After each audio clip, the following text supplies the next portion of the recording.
it out of my hands. So I'm going to go ahead and tell you a little bit about BB Page before we start the presentation. The mission of BB Page, which is Blue Valley Parent Advocates for Gifted Education, is to enhance services for all Blue Valley gifted students and provide information and support for their parents. So how do we do that? For our gifted students, we provide school-specific materials for gifted classrooms, like we did through our granting process this year. We like to support our gifted teachers and educators in any way we can.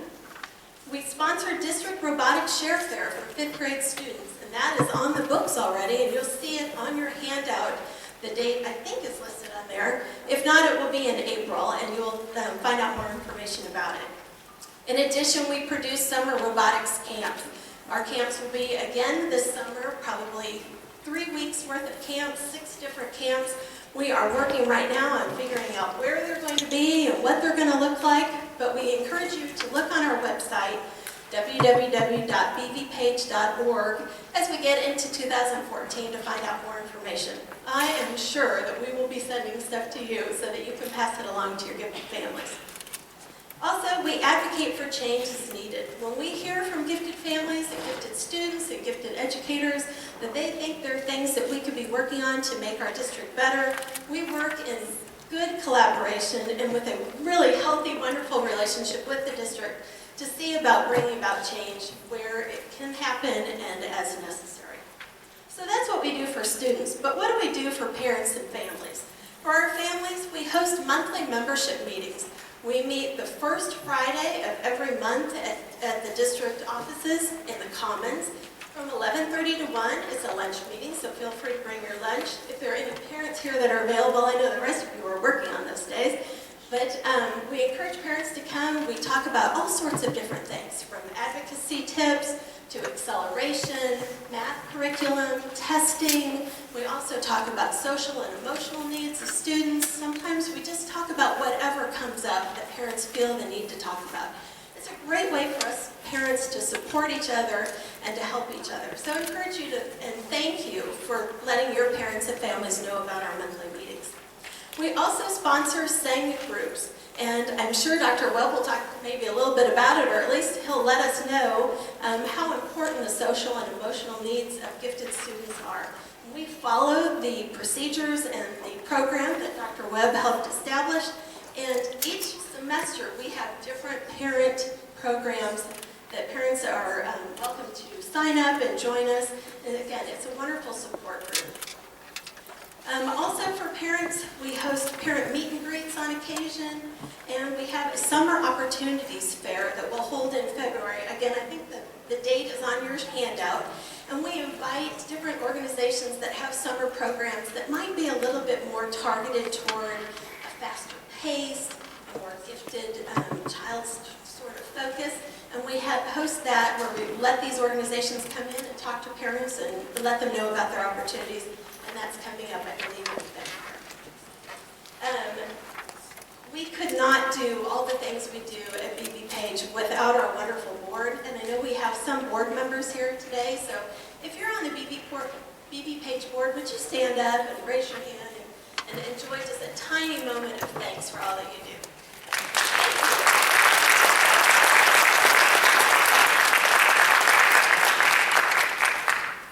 As we're doing group participation, I also wanted to ask, today we invited our friends with Olathe and Shawnee Mission school districts. Did anybody from Olathe or Shawnee Mission come? Any Olathe people? Great, welcome. Thank you so much. How about Shawnee Mission? Shawnee Mission in the house? Okay. Very good. Thank you. Well, we're so happy that we could provide this not just for Blue Valley, but for other districts, because really we're all about helping all gifted students. And we thank you so much for spending your time coming to learn a little bit more about them. Well, you didn't come to hear me talk, although I could talk all night, just ask my kids, but you didn't come to hear me talk, and you didn't come to hear about BB Page, you came to hear Dr. Webb, and I'm so happy to introduce him to you today. Dr. Webb is recognized as one of the 25 most influential psychologists nationally on gifted education. He's written over 16 books, 4 of which have won Best Book Awards, and that includes Guiding the Gifted Child. All the books that he brought with him today are down here at this table, and we'll be selling them after the presentation today if you would like to bring home In 1981, Dr. Webb established the SANG support, which is Supporting Emotional Needs of Gifted Children. It's a national nonprofit organization that provides information, training, conferences, and workshops.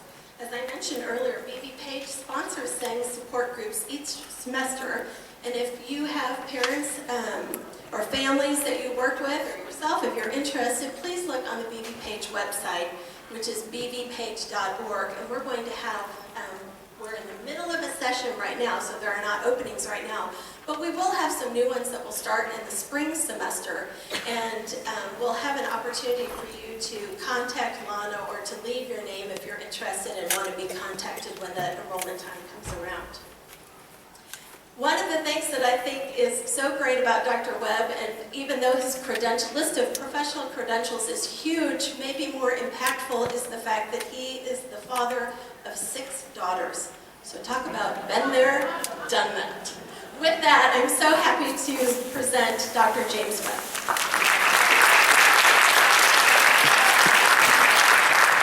Thank you very much.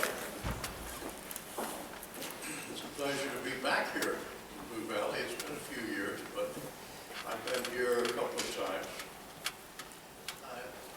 Partly because I'm a pilot, and I fly myself to conferences, and I flew myself to the National Association for Gifted Children Conference in Indianapolis, and I'm on my way back from there, and so I kind of let it be known that I'd be delighted to stop off in Blue Valley and meet with teachers and meet with parents. And so I'm here, my plane's getting some maintenance work done, and I'm up here. Which is why, part of why I have these books here. Not all, let me correct you, not all of those are books that I have written. I think maybe 4 there that I've written, maybe 5, I don't know. But I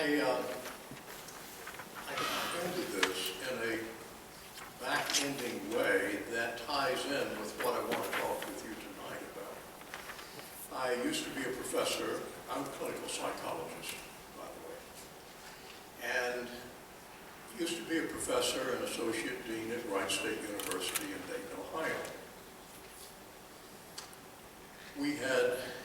We were training psychologists, training doctorate level psychologists, and an event happened in 1981 that absolutely changed my life, and is what's caused me to be here tonight. There was a young computer whiz kid named Dallas Egbert, who in 1981, at age 16, went to Michigan State University. Really bright, really delightful kid academically. But when he got to Michigan State, he disappeared after just a very few weeks. And his parents, no one could find him. His parents finally hired a private detective who found him working in the oil fields in Louisiana as a gopher. Clearly he was not a happy camper. They brought him back to Dayton, Ohio, hooked him up with a psychiatrist who had no training about gifted children. And unfortunately, this young man suicided. He shot himself. I never knew the young man, but his parents knew a person who knew me, and through that friend, they contacted me and said, Dr. Webb, where in the country is there a place that focuses on the social and emotional needs of gifted children, the family needs? And it really set me back. I had never been asked that question. I knew a lot of places that focused on curriculum aspects, that focused on differentiation and scope and sequence and cluster grouping and acceleration and enrichment, and the list goes on. I knew all of that, but no place could we find in the country that focused on the psychological, social, and emotional needs of gifted children. And so we talked to Dr. and Mrs. Egbert and said, you want to establish a memorial program, we'll do it here if that's okay with you, and we'll call it SANG, Supporting Emotional Needs of Gifted. Frankly, at the time, my dean and I very small program that would be in a corner or a closet or a back room somewhere. We didn't think there was that much need. Well, a few months later, well, 4 months, I got a call from the Egberts saying they had been contacted by the Phil Donahue television show. Phil Donahue wanted to do a show on gifted children and depression and suicide, and the Egberts had agreed to be on that show with 2 stipulations. First, that we talk about this new program, Sang, and secondly, that I would be on with them, and they wanted to know if I would be on. And I thought, well, that's different. Well, sure. So the Donahue folks flew me up to Chicago, and along with the Egberts, and there were 6 other families there from around the country. And the show was electric. What was even more electrifying was after that show, over 20,000 letters came in from around the country, the most that the Donahue folks got for any show that year. And the letters were uniform in saying, there is a big need, and there's no other place out there that focuses on social and emotional needs. What that said to me is, being bright is not enough. So I went back to my dean and said, Rod, we've got something big here, and we need to put some energy behind it, and so we did. And what we did, and you mentioned the same model parent groups, we decided that we, in this case, myself and Betty Mextroth. Betty Mextroth was a parent of 2 highly, profoundly gifted daughters who happened to go to the same school that some of my daughters went to. So Betty volunteered, and we decided we would work with parents, because one of the things that we decided, and it's turned out to be very, very important, is the notion that parents are simply more important in the long-term outcome of gifted children than our educators. Now, I'm not saying that educators are unimportant. I'm certainly not saying that. But what I am saying is simply recognizing how often I've seen when parents understood, guided, nurtured, supported, advocated for their gifted children. Good parenting like that could pretty regularly overcome mediocre, poor, or even awful teaching experiences. But the reverse isn't so. Teaching, no matter how good it is, can seldom overcome mediocre, poor, or uninformed parenting. And you know that. But the irony of this, and I'm going to say this to the parents tonight, the irony of this is how often parents have told us what a lonely experience it is for them raising these children whom we call gifted, and how frankly they often find the schools to be not very user-friendly places for them. And I've had administrators in particular often tell me that parents of gifted children keep them away, back, because you know how their kids are intense? So are their parents intense. And you know those parents are going to come in and they're going to want exceptions to our system.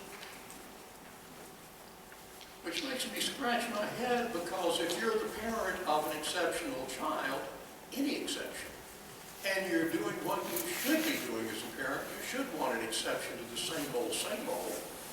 And I also know that these days in particular, educators tell me the focus is on basic minimal levels of confidence.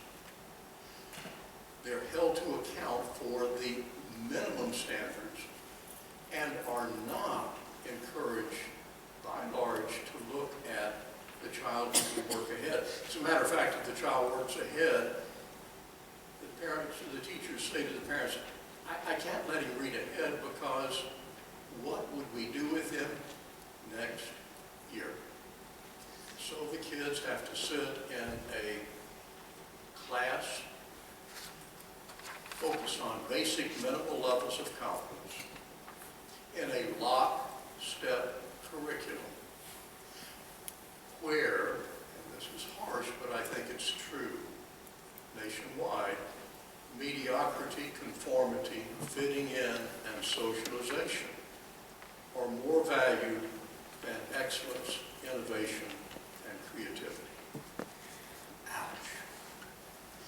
But realizing that helped me understand the research that says that most gifted children in the regular classroom, from 1/4 to 1/2 the regular classroom time, is spent waiting for others to catch up.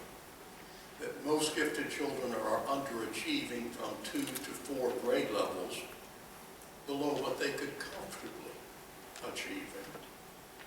So I kind of understand that, but I simultaneously understand and believe it when teachers tell me they are caught by the very system that employs them.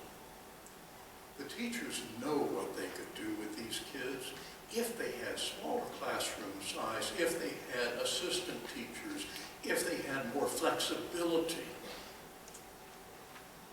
But the administrators are held to account also for educating large groups of children in the most cost-effective way possible. And the most cost-effective way is the Henry Ford model. You add them up, treat them the same, move them out, and you try to minimize exceptions. That's what administrators are held to account for. I'm genuinely sympathetic. But yet, it leaves us, well, where are the kids in this? This is why we chose to focus on parents initially and started these same model parent groups, which are small groups where parents can come together to talk about what they as parents can do. Now, sometimes they start out bashing the schools, and we just ignore it, and very quickly the school bashing ends because the parents recognize what I said earlier about they're the most important. They're going to be with the kid his whole lifetime. And they can be the ones that can do things. Now, our emphasis started out on parents, but we very quickly recognized that educators get a good bit of training on classroom strategies, but not much on the social and emotional needs of gifted children. By the way, that's not just true of educators. That's true of psychologists, pediatricians, family practitioners, psychiatrists, and the like, which is why so many gifted children these days are being incorrectly diagnosed as ADHD, Asperger's, oppositional defiant disorder, even bipolar disorder, the manic depressive. But teachers receive very little training about social emotional needs. And so we began to spread out our focus and try to talk not just to parents, but to teachers. And when I do this, I try to bridge some gaps, to give some common concepts and information so that it can be most productive for parents and for educators. And that's what I'm hoping to do tonight. I do need to tell you something about the books. In Ohio, they had an early retirement buyout program for old college professors. And so I took the money and ran to Arizona, thank you, Lord. And so but when I got out there after retiring, I found, as my kids have said, Dad, you have flunked retirement. You're not even close to passing. Because my wife and I both had way too much energy left, and we recognized that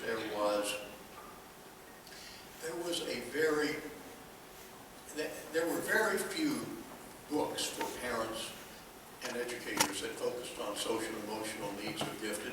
And so we decided to start our own publishing company. And we did. We initially called it Gifted Psychology Press.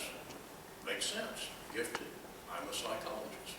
But after we'd been doing this for a few years, this is a true story, someone came up to us and said, by the way, do you know that on caller ID you're coming up Gifted Psycho? It's a true story. No.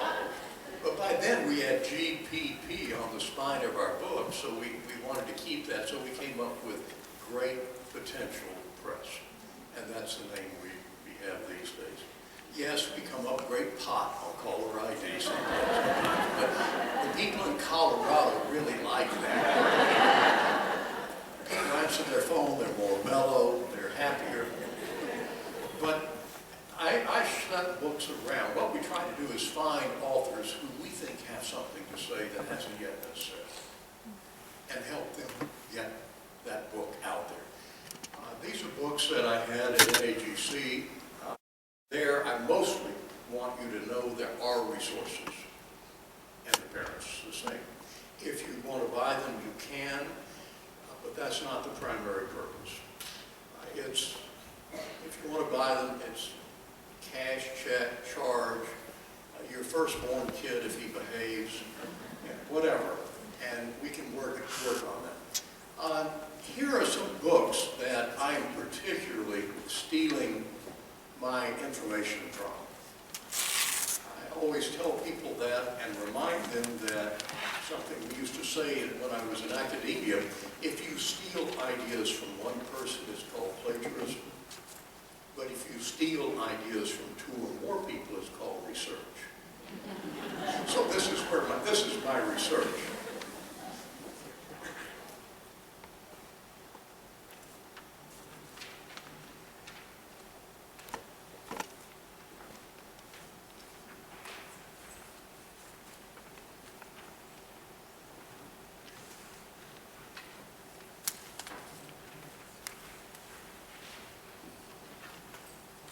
These are some other books that, the one, Reforming Gifted Education, I will highlight for you.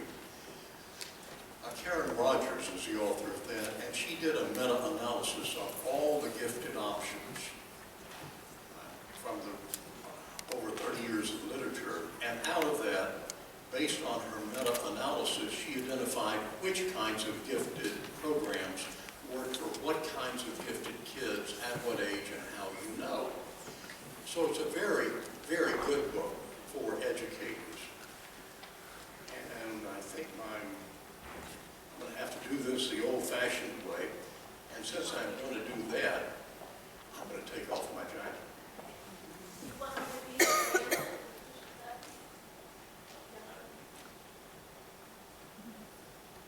Here are also some websites that are very helpful. Oh, and I should mention, if you want these slides, send me an email, simply jwebb@greatpotentialpress.com, and I'll be delighted to send you the overheads. All of these websites have free downloadable articles that you can get, and they're all excellent. Whenever I talk anymore to parents or educators, I always start out by apologizing for using the term gifted. I don't like the term. I don't like it because it's very imprecise. It doesn't describe the kids well at all. And I also know what a turnoff it is to so many people. It carries a lot of emotional baggage. It's a turnoff to parents, administrators, children, teachers. I prefer terms like talented, bright, quick studies better even. Or my current favorite is great potential. I'm sure at some point it will change. I can hardly wait. But in the meantime, know that I'm as uncomfortable as you are with this term, and I'm using it reluctantly. But nonetheless, yes, it is the term that we are stuck with these days.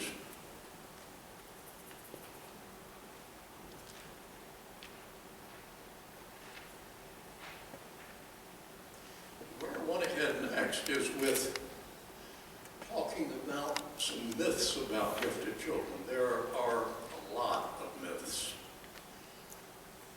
The biggest one, though, is bright minds will make it on their own. Gifted kids don't need any special help. After all, they've got it all anyway. Actually, my favorite is cream will always rise to the top. You've heard that? Well, so does scum, for God's sakes.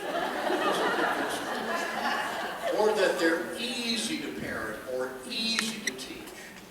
A lot of teachers, a lot of educators tell me these kids can wreck their lesson plans in a New York minute. That they're no different than other children, because after all children are gifted.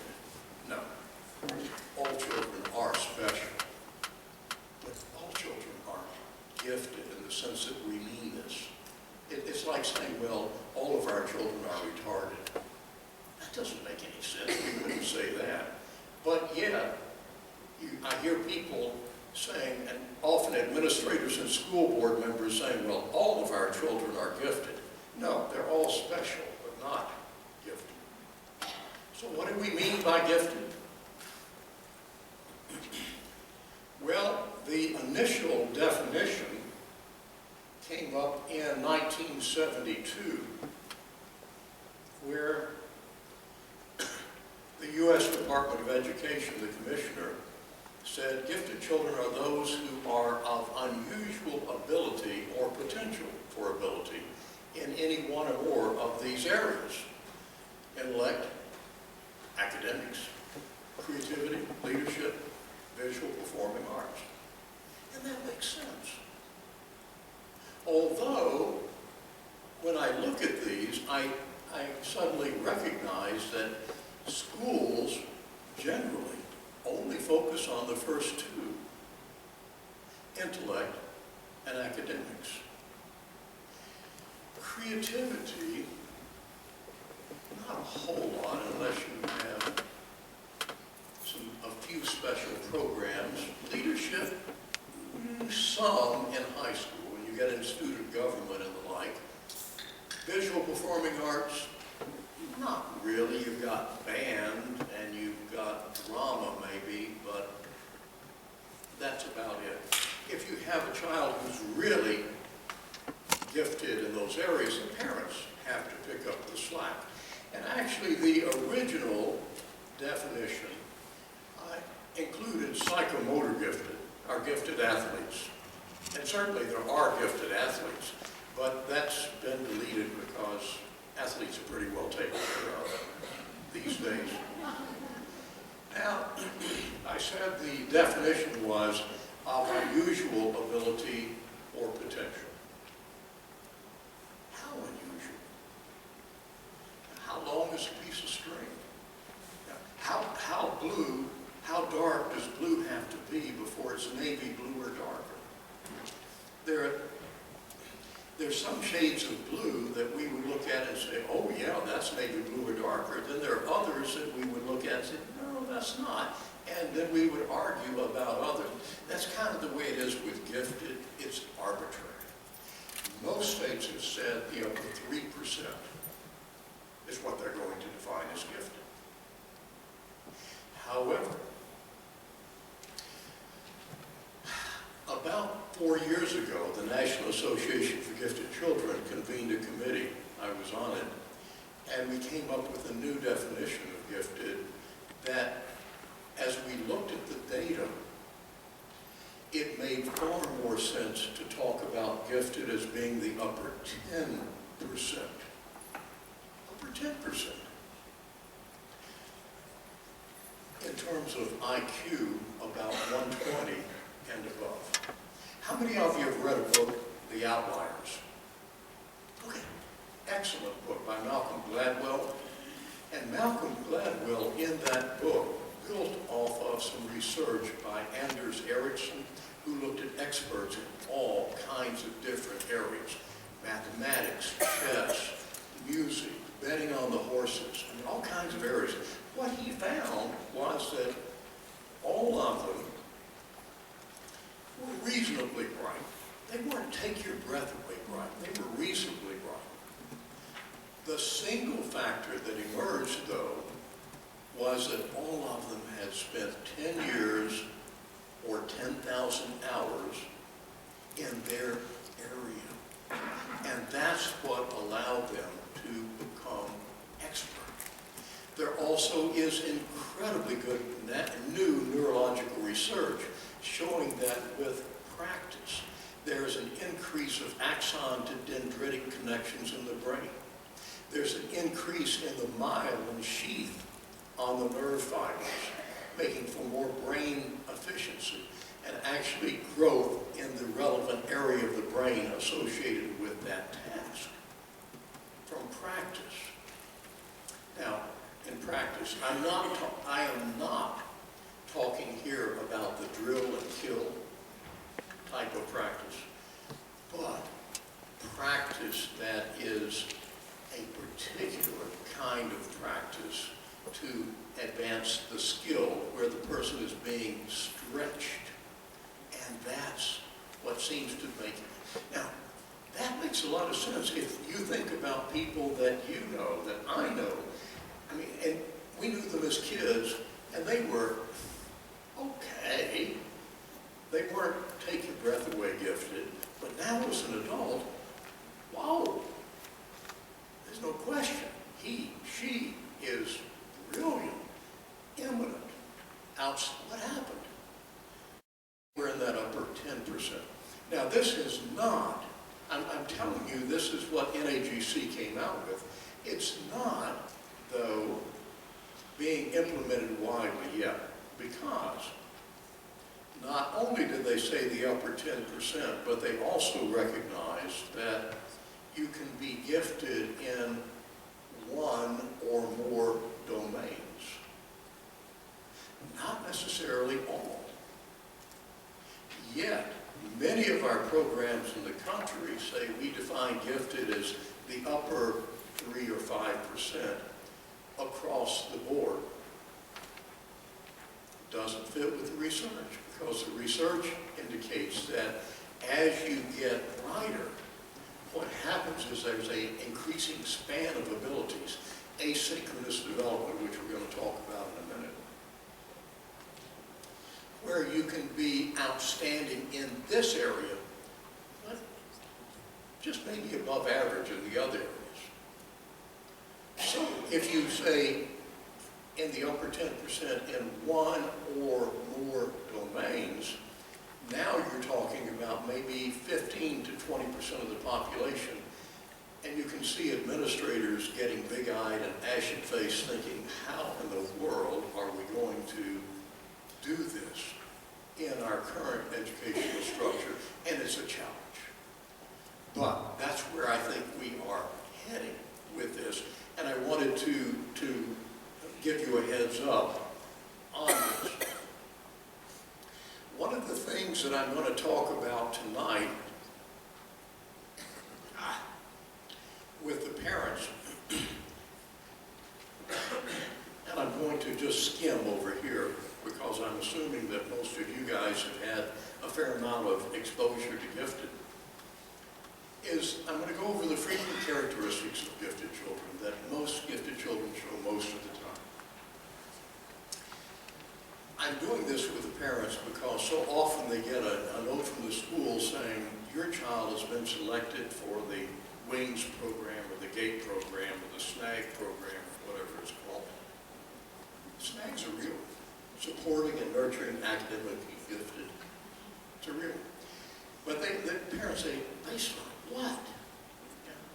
So I want to go over those characteristics with them, as well as the most frequent areas of concern, which are these. Now, if you look at those are largely non-intellective concerns. These are social and emotional concerns, aren't they? Intensity. Of all the characteristics of gifted children, the one that is probably the most universal but yet the most overlooked is intensity. As one mother told me, she said, my child's life motto is anything worth doing is worth doing to excess. And they tend to be, if they're into dinosaurs, that's all they want to do. If they're into chess, they eat, sleep, breathe it.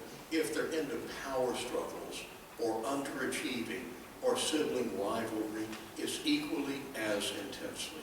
They even sleep more intensely than others. And we're going to pick up on this a bit in a minute and talk about the Dabrowski over-excitabilities. Idealism. I just finished a book with the daunting title of Searching for Meaning, Bright Minds, Idealism, Disillusionment, and Hope. Because so many of these gifted kids and gifted adults, in the same way they can see how things might be, they're very idealistic, concerned with fairness, making the world a better place, but because they're so bright, they also can see how inconsistent the world is, how people say things to people that they don't really mean, like, how are you? And you start to tell them and they don't want to know. How alone they feel because everyone else is concerned, all of their age peers are concerned with Lady Antebellum, not with what's happening in Syria. And they feel alone in an absurd world. Some of them have told me they feel like an alien waiting for the mothership to come rescue them and take them home.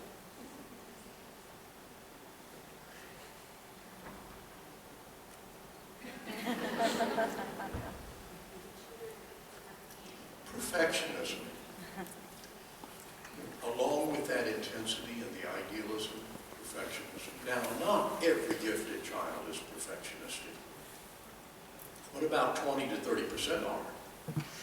And I used to be pretty worried about perfectionism, but I've gotten to where I'm less worried. Because I've come to realize, thanks to a colleague, perfectionism is kind of like cholesterol. You've got good cholesterol, you've got bad cholesterol. Okay, what do you mean? I said, well, and the more I thought about it, the best way I understand it is, I'm getting to the age when I have to think about when I have my stroke. And when I have my stroke, I want a perfectionistic neurosurgeon. I don't want someone who's going to say, oh, that's good enough, close him up.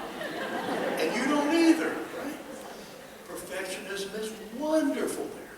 On the other hand, the perfectionists who suffer, who are paralyzed by perfectionism, who will spend hours working on a paper and then on the way to school throw it away because it's not quite perfect. Or they're so anxious, they're afraid to take a risk. And by the way, there's a book I'm going to give a shout out to here, brand new one by Dr. Dan Peters. It's called Make Your Worrier a Warrior. He originally had it titled Taming the Worry Monster, but he found out that Worry Monster is trademarked, so he couldn't use it on the title, but he still talks about taming the worry monster, how we get paralyzed by perfectionism. Sibling relations, another big area. Now this you won't see directly, but you will see indirectly. Interesting thing happens when you identify one child in the family as gifted, and most often it's the firstborn. Why? Well, because we spend more time with the firstborn, we have higher expectations, we talk in a more adult fashion, and pull that child along to develop his or her potential. But when you identify one kid in the family as gifted, whether it's firstborn or not, an interesting thing happens in the sense that the other kids tend to immediately assume they are non-gifted. You got the smarts, well, that takes care of it for me. And so they opt for some other role. They become the athlete, the comedian, the socialite, the underachiever, the troublemaker, even though they're every bit as bright. Why do I say they're every bit as bright? Well, genetics are very similar. They're the same family, and they have generally the same environment, and the research indicates that siblings of gifted children 85% of the time are within 15 points of the identified gifted. Often, as an educator, you will have the younger sibling of an older kid who was identified as gifted. But this kid is dumbing herself down because, well, she's the gifted one in the family. Be alert to that.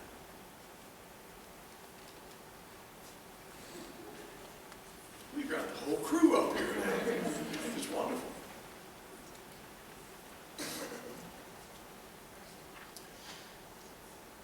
Peer relations is probably the most universal concern for parents and their kids. And if you think about it, who is a peer for a gifted child?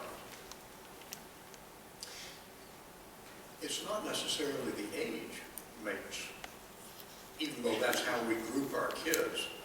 First graders can't get in until whatever age. They're grouped with other 6-year-olds and then 7-year-olds and the like.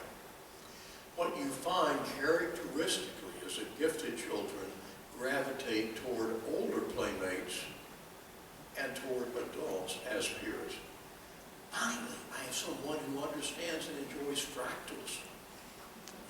Oh my God, you really enjoy the Russian defense in chess? You know the other first graders don't even understand the Russian defense. Can you believe that? They gravitate toward older playmates and adults. You go ahead and advance it. Put everything up that's up there on the slide. I'm going to get to that in just a minute. However, I mentioned a minute ago the concept of asynchronous development. You have a span of abilities. That's good, thank you. A span of abilities. You also have another kind of asynchrony, and that is the judgment lags behind the intellect. And that really comes into play in the peer relations. My 12-year-old daughter wants to hang out down at the computer store with the 16, 17-year-olds because that's where her intellectual peers are. I worry about her judgment to be able to handle the issues that might arise down there. Now, know that the judgment lags behind the intellect. You have an 8-year-old intellectually, that 8-year-old may be like a 10, 12, or even 14-year-old. Socially, emotionally, judgment-wise, that 8-year-old is going to be like a 9-year-old or an 8-year-old.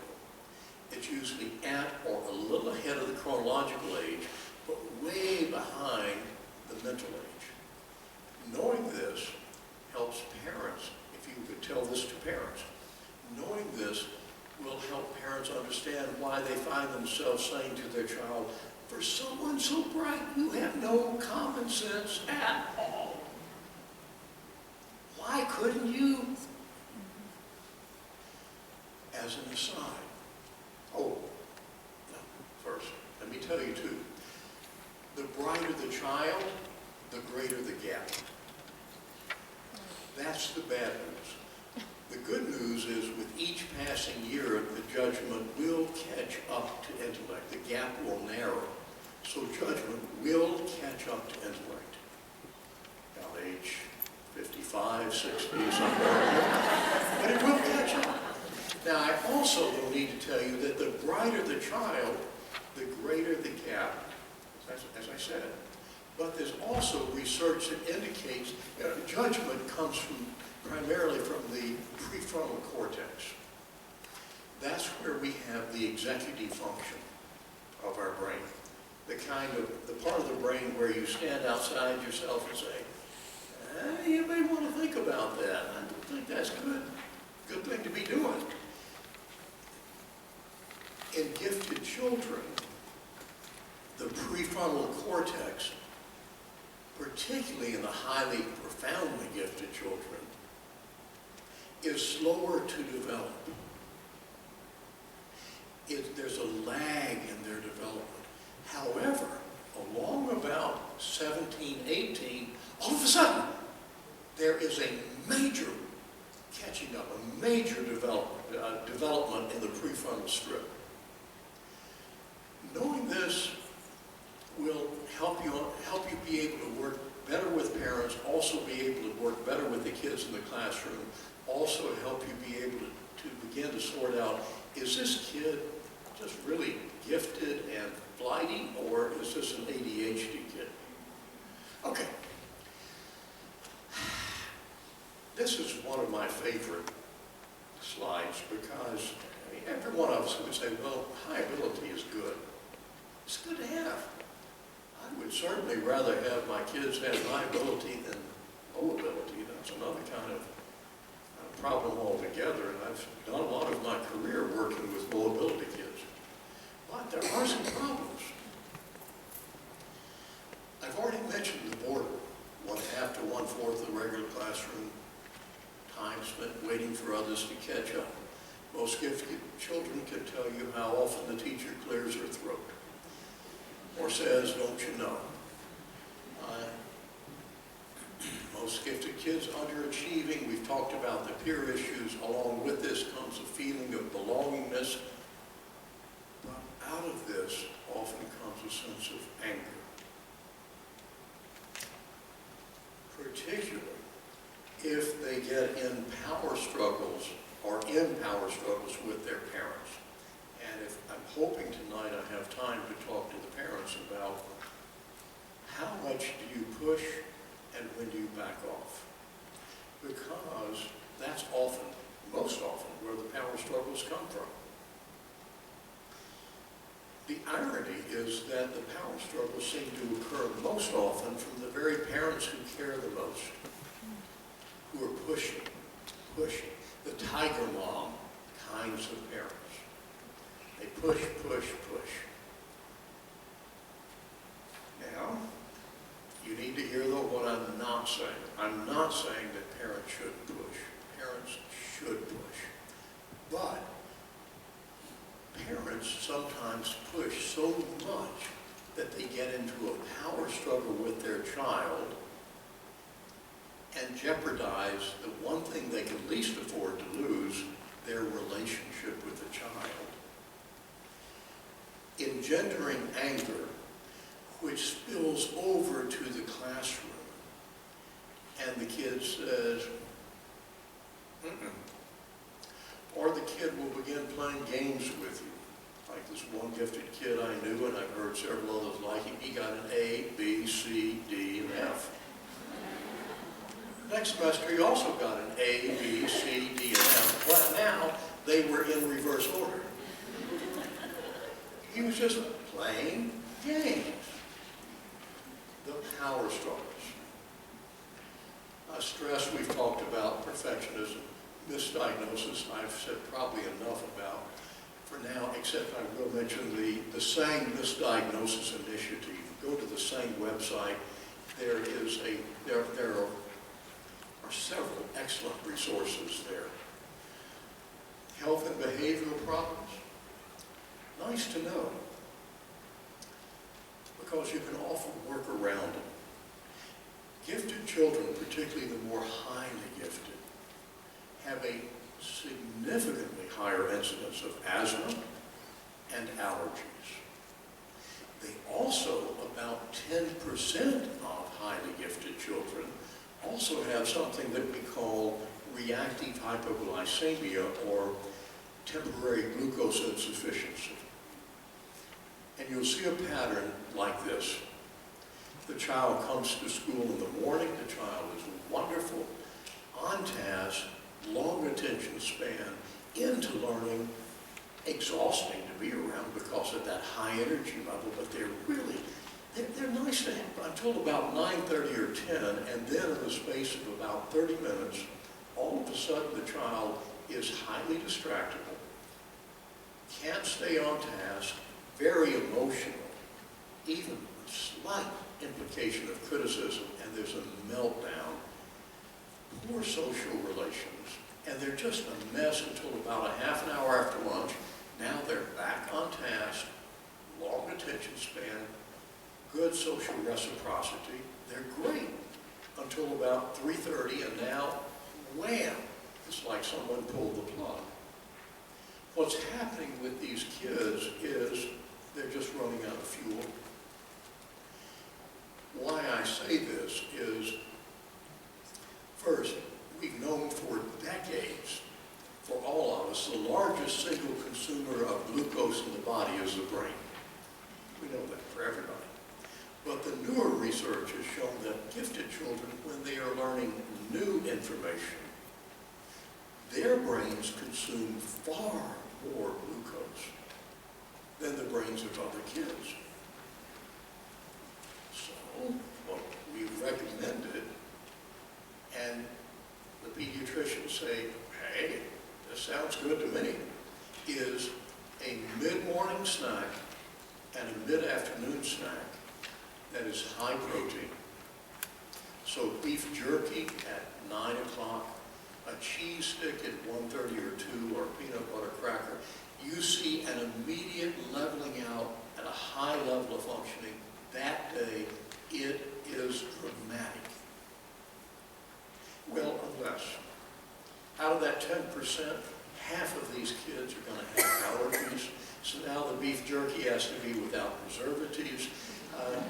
It can't be peanut butter, it has to be soy. The cheese has to be raw and pasteurized goat cheese or something. It's just really individualistic for these kids.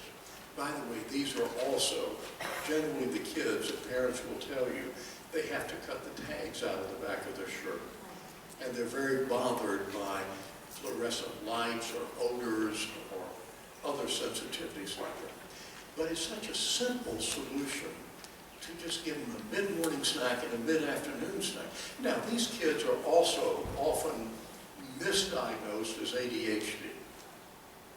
But you're not ADHD only between 10:30 and noon and 3:30 and 5. They also are misdiagnosed as a so-called rapid cycling pediatric bipolar disorder, the manic depressive. No, they respond immediately to this. Existential depression, that ties in with the search for meaning that I talked about earlier. Expectations of others is a problem. It's reasonable to expect of a gifted child. Well, he should live up to his potential, right? Well, I don't know. Do you and I always live up to our potential? Well, I always do, and I'm sure you do too. Not. What's reasonable to expect? Is it okay for the kid to have some downtime? And expectations in what area? I'm going to pick back up on that in a minute. I'm thinking, though, first I'm remembering Jim Delisle, who's a good friend of mine, and he had been talking with this gifted kid who was underachieving and giving him the lecture. And the kid listened very patiently and then finally said, Dr. Delisle, I'm not an underachiever. They're just over-expectors. It's kind of an interesting concept, isn't it? What's reasonable to expect? Okay, here are the characteristics. Did you get all those? Good. Okay, I'm going to go back to just a few of them there. Most kids are highly verbal, but not all. Longer attention span and persistence in what they're interested in, not what you and I think they should be interested in. Maria knows more about Brazilian brown spiders than the good Lord intended anyone should know about Brazilian brown spiders. But her handwriting is atrocious. Her spelling is worse. She doesn't want to learn math facts. But is she unmotivated? No. She's just not motivated where you and I want her to be motivated. That's a really important thing to keep in mind in terms of the attention span, because it gives you a place to start so you can begin to work to transfer motivations to other areas. They teach themselves how to read and write before entering school. And that's not why their handwriting is so poor, by the way.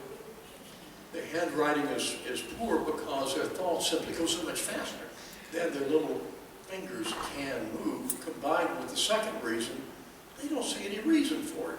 If you can read what I write, and I can read what I write, and the purpose of writing is to communicate, why does it have to be an art form? It's kind of like spelling. Why do I need to learn spelling? I've got spell check on my, I've got grammar check on my computer. I can do multiplication tables right here, and you find yourself stuck in error. And the tasks just don't seem relevant. Unusually good memory. You don't have to look up phone numbers. And I'm sorry to tell you, but an unusual sense of humor is highly characteristic, but yet that's one that gets overlooked. And if anything, the gifted kids get criticized for, you have a weird sense of humor. Do you know that?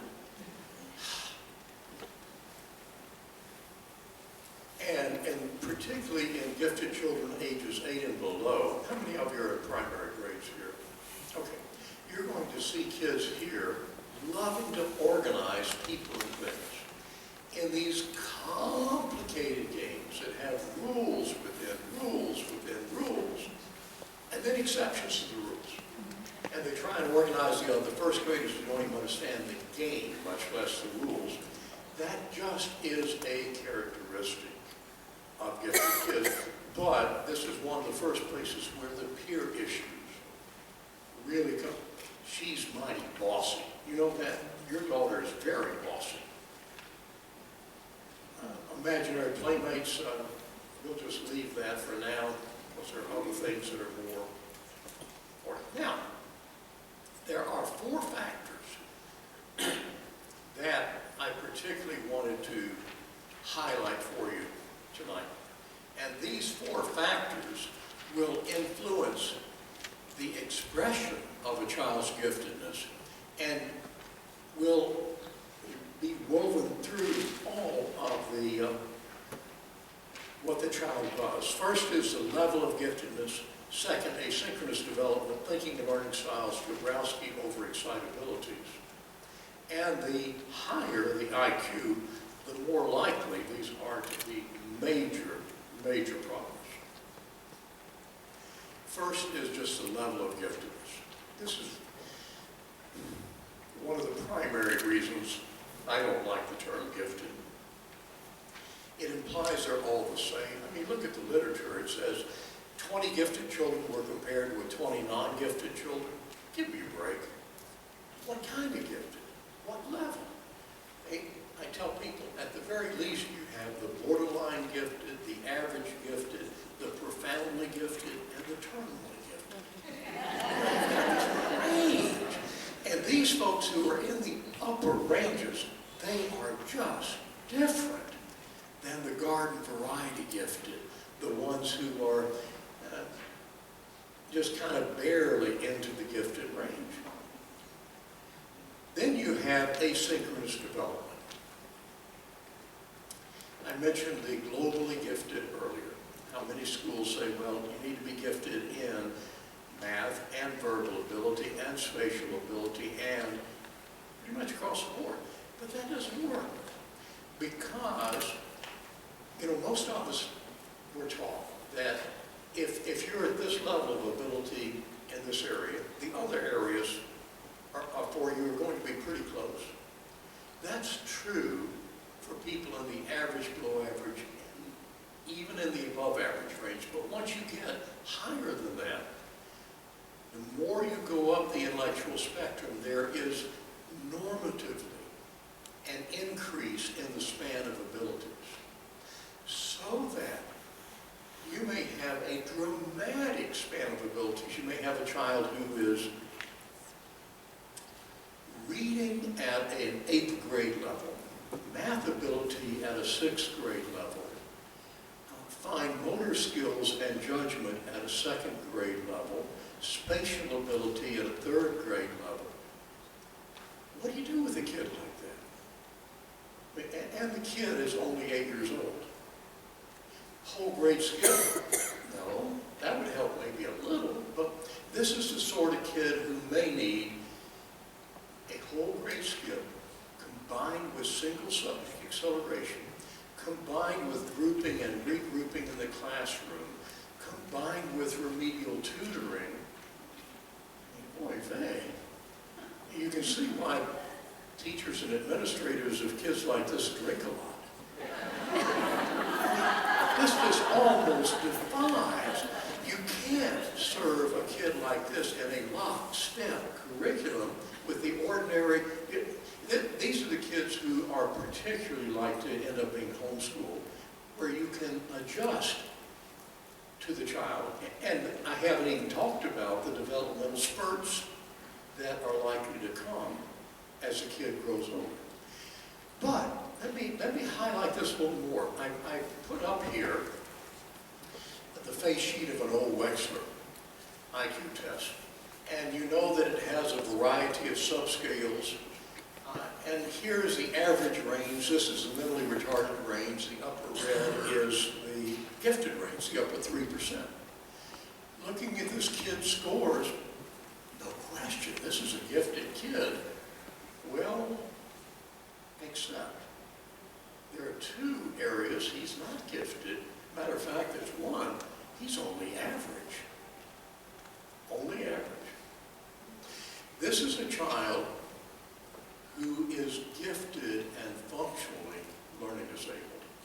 Now I say functionally because he wouldn't qualify for LD because everything's at grade level expectancy. What's the problem? He's doing everything the average 4th grader will do. Now some areas he's really poor.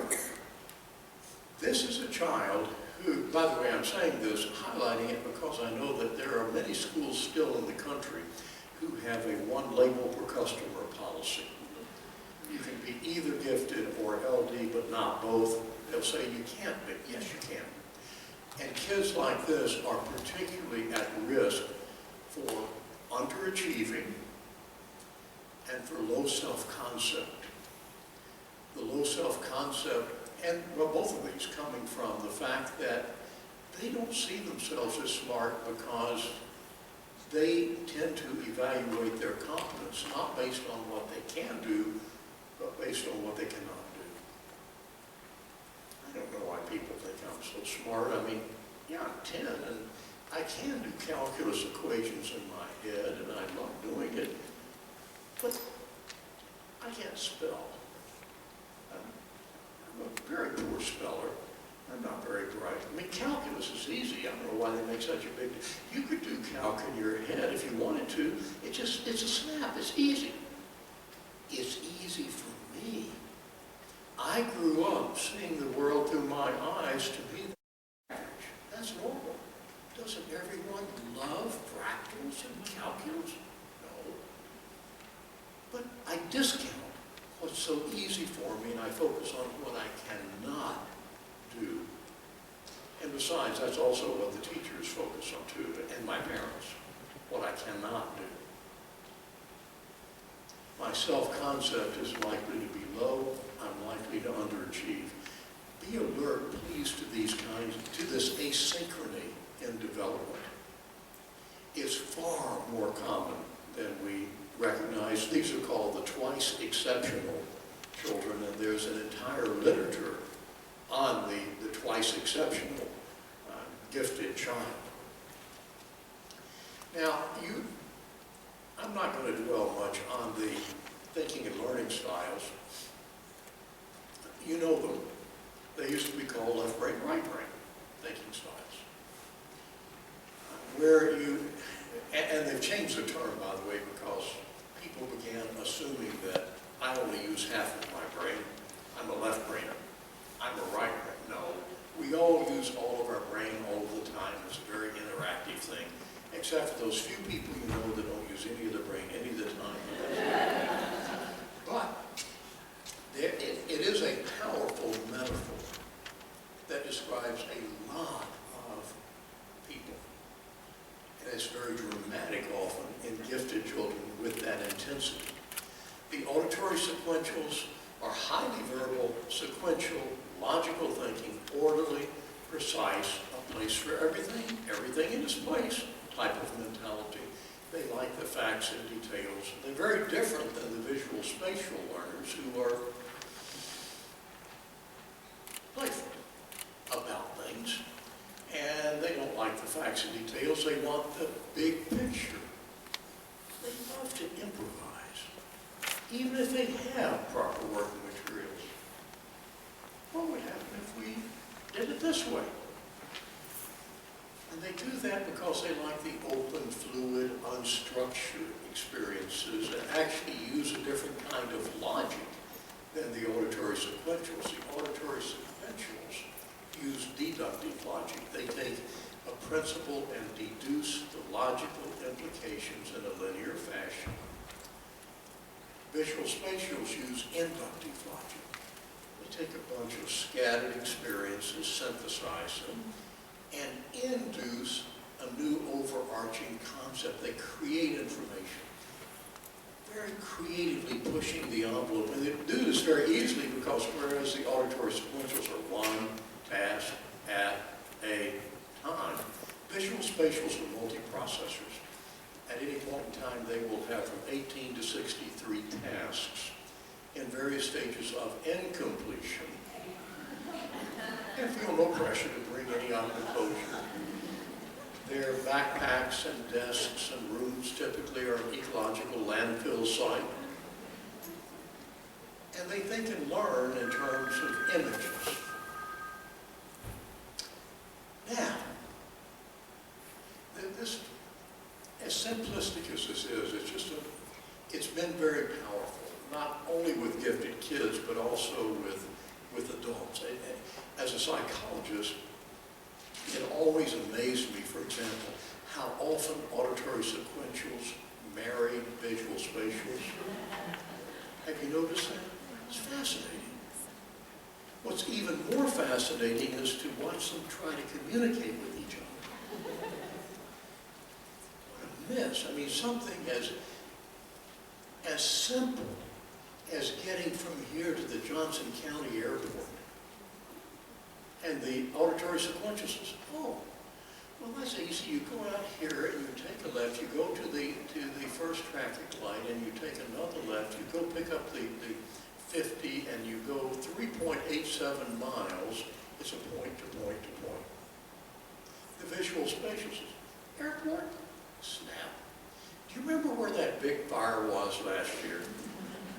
Well, it's not there. It's on past that. And you'll see a house with the green shutters on it. Totally different, isn't it? Isn't it true? Now, which kind of kid, by the way, a thinking style is more likely to be identified by schools as gifted? Auditory sequential. What my friend George Betts calls the teacher pleaser kind of gifted. These are the ones who can easily fit into our concrete, sequential, logical scope and sequence type of curriculum. The ones who want to get pretty creative with our lesson plan, no. But they're every bit as gifted. Now, what I'm saying is the visual spatials are at risk for not being identified as gifted, for being misdiagnosed as ADHD, for getting in power struggles with their teachers or parents. You take a intense, sensitive, visual, spatial gifted kid and put that kid with an auditory sequential teacher and parent, you're talking oil and water. They're just going to miss. But didn't we say inherently there's nothing better about being one or the other? I mean, if I want someone to creatively design an architectural structure, I want auditory sequential. Or think about adults you know, like Jonathan Williams, or Robert Williams, or Jonathan Winters. Can you imagine being the teacher of Robert Williams? Or Gary Larson. I met Gary Larson's 8th grade English teacher one time, the far side. She said he was a piece of work to have in the classroom. Mike Peters, Mother Goose and Grimm, same. What I'm saying, these are kids who will be the creative, push the envelope type of folks. Now, auditory sequentials are the ones who are the organizers, the consolidators of knowledge, the more traditional ones, and there's a real value in them. They have a risk, though, also. They have a risk of being the perfectionists who are paralyzed, or from suffering depression. You know, the auditory, the visual spatials tend to blow it off. They're I call them the whatever kid, whatever. You know, they blow it off. But the auditory sequentials take it seriously. The auditory sequentials are likely to be the Asperger-like kids, or at least the nerds. And I have to tell you something that I've tried to remember to tell folks more and more these days. There's an entire group of nerds that I don't worry about like I used to. They're the nerds that come from the nerd families. Mama's a nerd, daddy's a nerd, granddaddy's a nerd. You know, you've got this tradition of nerdism that goes back for generations. And why I don't worry about them is because they've got models of how nerdism can work for you. And it can. I mean, think about people you know, they're nerdy as all get out, and they're happy as a pig in the sunshine. And they also have a haven, a place where it's okay to be nerdy. And they and their mom and dad and brothers and sisters all go to the Star Wars convention and dress up as Klingons or whatever. Live long and prosper. Do remember that, and remember to you can be reassuring to many parents. There's a wonderful book I've discovered recently called The Geeks Shall Inherit the Earth, where the author talks about the cafeteria fringe and how these are the ones who are able to withstand the incredible pressures toward conformity until they get out of high school and have the freedom to migrate. But there is one other thing that's very important, and that's the Dabrowski overexcitabilities. How many of you are not familiar with Dabrowski overexcitabilities? Oh, I'm so pleased. It's that few hands, because it's so important. Kazimierz Dabrowski, a Polish psychologist and psychiatrist, now dead, came up with a theory called the theory of positive disintegration, which really ties in with the disillusionment that I talked about. People go through disillusionment, and then some are able to reintegrate at a higher level. So it's a positive disintegration. But a key part of this theory that has caught on in the gifted field is the overexcitabilities, where Dabrowski built off of something we've known for centuries.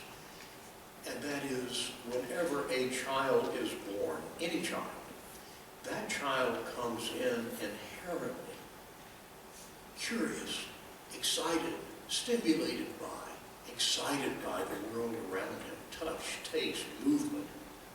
You know that. But he recognized that the brighter the child,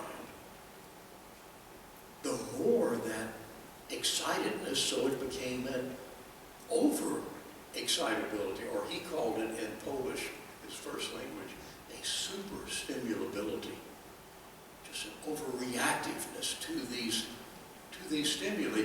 And he said, and it can be in any one or more of 5 areas. The first is an intellectual overexcitability. Inquiring minds want to know. Now these are the ones who are, they think, they love problems. Can you think of another math problem for me? I'd like to read this 5 more books. Can we go to the library? They're avid readers. They love problems. It's almost an emotional need to get that intellectual stimulation. Then you have the imaginational overexcitability. These are the drama queens. Parents will tell you that at home, something as simple as please pass the salt suddenly becomes a 3-act play. And they're into the drama and animistic thinking. Those poor chairs that you're sitting in, they must be so tired from carrying all that weight. They're into fantasy and daydreaming, sometimes having a difficult time separating fantasy from reality. Then you have the emotional overexcitability, and this is where the sensitivity comes in. These are the kids who can't watch the evening news without crying. These are the kids who want to pick up the homeless man because he has no place to stay, and we have a spare bedroom. Or, true story, mother driving her 9-year-old to a dance lesson, and the daughter suddenly said, "Mom, please slow down." "But honey, we're going to be late." "I know, Mom, but we're killing bugs on the windshield, and I've seen too much death for someone my age." True story. That exquisite sensitivity and sense of caring. Also, because they care so much, they sometimes have difficulty adjusting to new environments, and new environments exhaust them. Then you have the psychomotor overexcitability. These are the kids who just, it feels so good to move.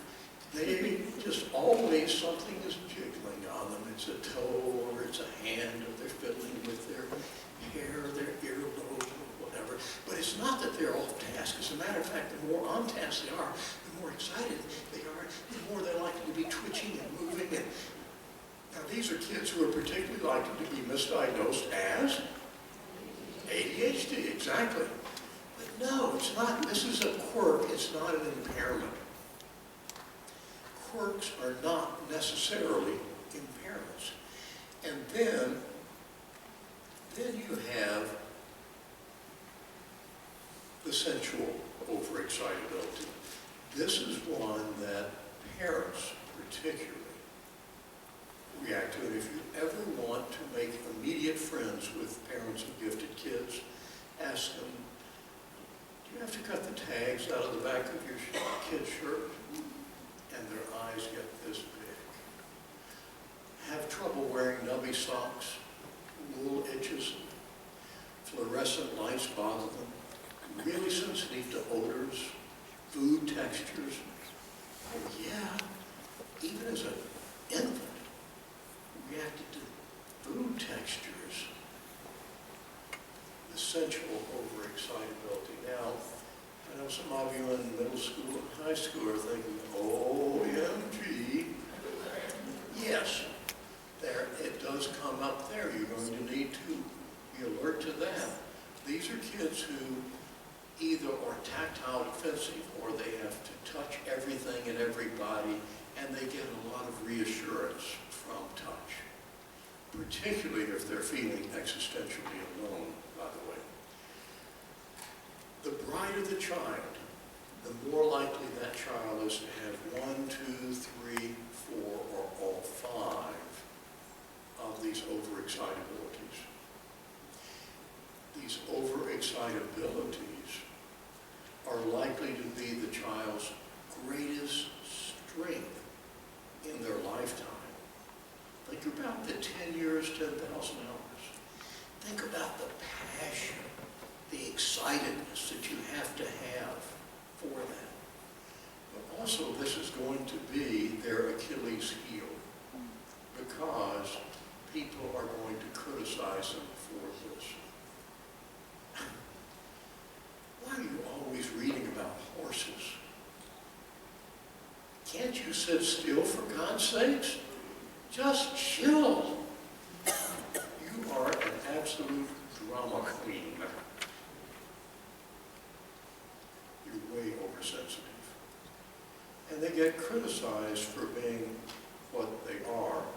They were born wired this way.